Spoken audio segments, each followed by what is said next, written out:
പ്രേക്ഷകർക്ക് നമസ്കാരം. മമതയുടെ ഗുണ്ടാഭരണമുള്ള ബംഗാളിലെ ഗുണ്ടകൾ അടക്കി ഭരിക്കുന്ന ബംഗാളിൽ ഒരു യുവതി മോദിക്ക് വേണ്ടി ചെയ്തത് നിങ്ങൾ കണ്ടോ? നിങ്ങൾ ഇതൊന്ന് കണ്ടു നോക്കൂ.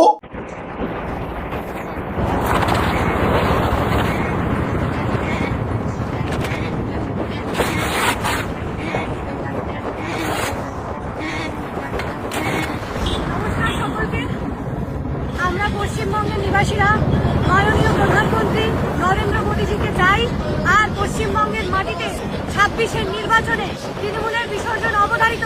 এটা তৃণমূল কংগ্রেস মেনে নিতে পারছে না, তাই এইসব প্রোপাগান্ডা সেট করার চেষ্টা করছে।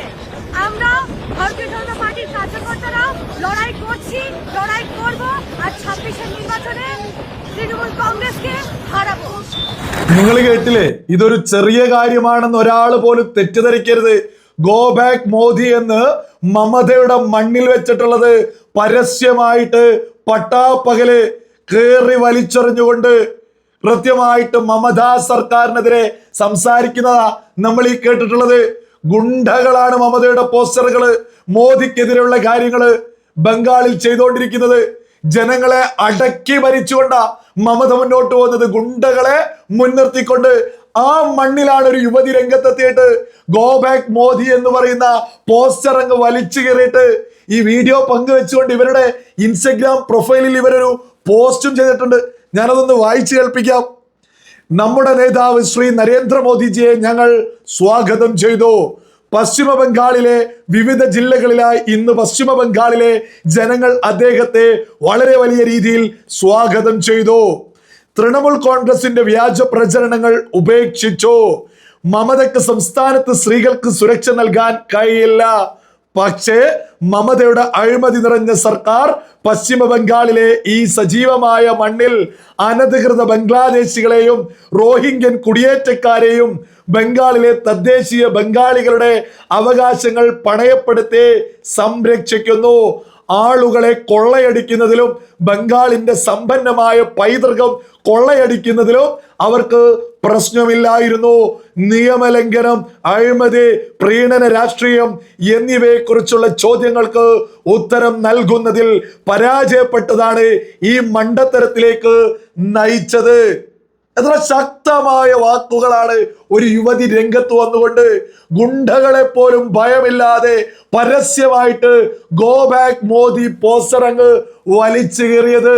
നമ്മുടെ പ്രധാനമന്ത്രിക്കെതിരെ നമ്മുടെ രാജ്യത്ത് മമബദ്ധ ഭരിക്കുന്ന മണ്ണിൽ ഗോ ബാക്ക് മോദി പോസ്റ്ററുകള് തന്റെ ഇടത്തോടുകൂടെ ഒരു യുവതി രംഗത്തെത്തിയിട്ട് അതങ്ങ് വലിച്ചു കയറിയിരിക്കുന്നു. ഞാനൊരു കാര്യം എടുത്തങ്ങ് പറയാം. ഈ വരുന്ന 2026 ബംഗാളിൽ നടക്കുന്ന നിയമസഭാ തിരഞ്ഞെടുപ്പില് ഭാരതീയ ജനതാ പാർട്ടി അവിടെ അധികാരത്തിലേക്ക് എത്തുമെന്നുള്ളതിലൊന്നും ഒരു തർക്കവും ഒരാൾക്കും വേണ്ട. ഇതൊക്കെ കേൾക്കുമ്പോ കേരളത്തിലെ മോദി വിരുദ്ധർക്കൊക്കെ ഒരു ഉരുപൊട്ടലും ഒരു ചൊറിച്ചിലും ഒരു പരിഹാസമൊക്കെ തോന്നും. അത്തരം ആളുകളുടെ മുന്നിലേക്ക് കൃത്യമായിട്ടൊരു കണക്കങ്ങ് മുന്നോട്ട് വെച്ചു തരാം. ഈ 2016 ബംഗാളിൽ നടന്ന നിയമസഭാ ഇലക്ഷനിൽ വളരെ വ്യക്തമാണ് കണക്കുകള്.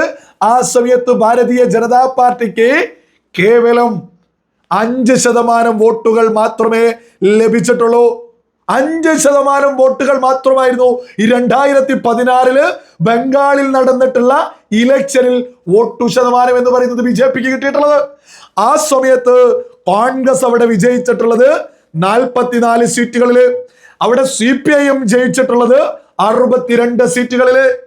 ഇത് നേരെ 2021 എത്തുമ്പോ ബംഗാളിലെ സീറ്റിന്റെ കണക്ക് നിങ്ങൾ മനസ്സിലാക്കണം. അതായത് ബംഗാളിൽ പിന്നീട് ഉണ്ടായിട്ടുള്ളത് 38% വോട്ടിലേക്കാ. 2016 5% വോട്ട് കിട്ടിയ ഭാരതീയ ജനതാ പാർട്ടിക്ക് 2021 ആവുമ്പോ കിട്ടുന്ന വോട്ട് ശതമാനം എന്ന് പറയുന്നത് 38.1%.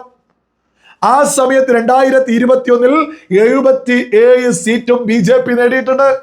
2016 5% വോട്ട് വാങ്ങിയ BJP 2021 77 സീറ്റും 38.1% വോട്ടും അവിടെ വോട്ടു ശതമാനവും നേടിക്കഴിഞ്ഞ് ഇപ്പൊ പ്രധാനപ്പെട്ട പ്രതിപക്ഷാര ഈ പറയുന്ന ബംഗാളില് ഭാരതീയ ജനതാ പാർട്ടിയാ. കോൺഗ്രസിന് 2021 എത്രയാ സീറ്റിന്റെ എണ്ണം? വട്ടപൂജ്യം. അല്ലെങ്കിലും രാഹുൽ ഗാന്ധി നേതൃത്വം കൊടുക്കുന്ന കാലം മുതലേ ഈ കോൺഗ്രസ് പടവിലങ്ങ പോലെയല്ലേ, തായോട്ടല്ലേ വളരുന്നത്? ഓരോ ആളുകളും ചിന്തിച്ചോക്കോ. ഈ കോൺഗ്രസ്സുകാരോടാ പറയുന്നത്, ഈ രാഹുൽ ഗാന്ധിക്ക് ആ കുടുംബത്തിന്റെ മഹിമയും പറഞ്ഞ് ഇനിയും ഈ രാഹുൽ ഗാന്ധിയെയും പൊക്കിപ്പിടിച്ച് നടന്നാൽ വട്ടപൂജ്യത്തിലും താഴത്ത് എന്തെങ്കിലും ഉണ്ടെങ്കിൽ അതിലേക്കല്ലേ കോൺഗ്രസിന് മൂക്കും കുത്തി വീഴുക. ഇനിയെങ്കിലും ആ രാഹുൽ ഗാന്ധിയൊക്കെ മാറ്റിയിട്ട് തോന്നുമ്പോ ജോൺ ബ്രിട്ടാസ് പറഞ്ഞത് ഓർമ്മയില്ലേ, രാജ്യത്തൊരു ഫുൾ ടൈം പൊളിറ്റീഷ്യനെ, രാജ്യത്തൊരു ഫുൾ ടൈം പ്രതിപക്ഷ നേതാവിനെ ആവശ്യമുണ്ട് എന്ന്.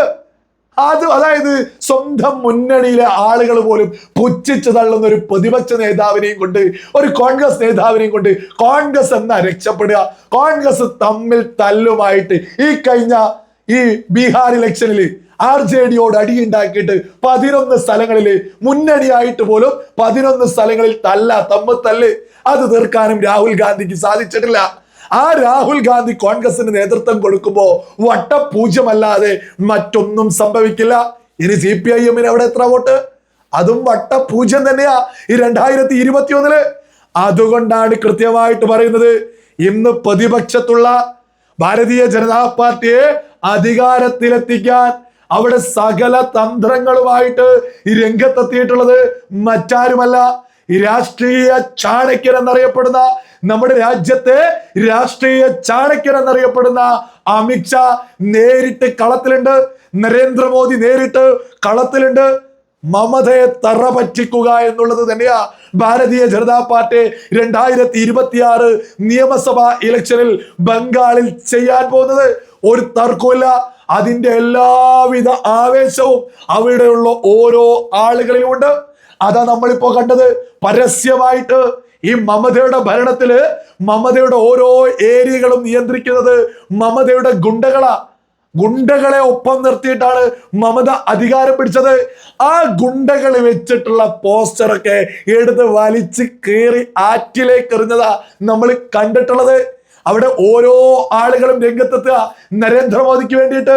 അവിടെ സ്ത്രീകൾക്ക് സുരക്ഷിതത്വമല്ല, അതൊക്കെ കൃത്യമായിട്ട് ഉയർത്തിപ്പിടിച്ചിട്ടുള്ള വ്യക്തമായ പ്രചരണമാണ് ബംഗാളിൽ നടന്നുകൊണ്ടിരിക്കുന്നത്. വരുന്ന നിയമസഭാ ഇലക്ഷനിൽ തകരാൻ പോകുന്ന വൻമരം എന്ന് പറയുന്നത് മറ്റാരല്ല, മമതാ ബാനർജി ബംഗാളിൽ ഈ 2026 നിയമസഭാ ഇലക്ഷനോട് കൂടിയിട്ട് തകർന്ന് തരിപ്പണമാവും എന്നുള്ളതിലൊന്നും ഒരു തർക്കവും വേണ്ട. അതിന്റെയൊക്കെ കൃത്യമായ സൂചന മമതയുടെ ഗുണ്ടകൾ അടക്കി ഭരിക്കുന്നിടത്ത് പോലും ഈ രാജ്യത്തിന് വേണ്ടി ദേശീയത ഉയർത്തിപ്പിടിച്ച് നമ്മുടെ പ്രധാനമന്ത്രിക്കെതിരെ വെച്ച പോസ്റ്ററൊക്കെ ഒരു യുവതിയൊക്കെ രംഗത്തെത്തി പരസ്യമായിട്ട് വലിച്ചു കയറുന്നത് എന്നൊക്കെ സകല ആളുകളും തിരിച്ചറിയുക. 2026 നിയമസഭാ ഇലക്ഷനിൽ ബംഗാളിൽ ഭാരതീയ ജനതാ പാർട്ടി അധികാരത്തിലെത്തുമെന്നുള്ളതിലൊന്നും ഒരു തർക്കവും ആർക്കും തന്നെ വേണ്ട.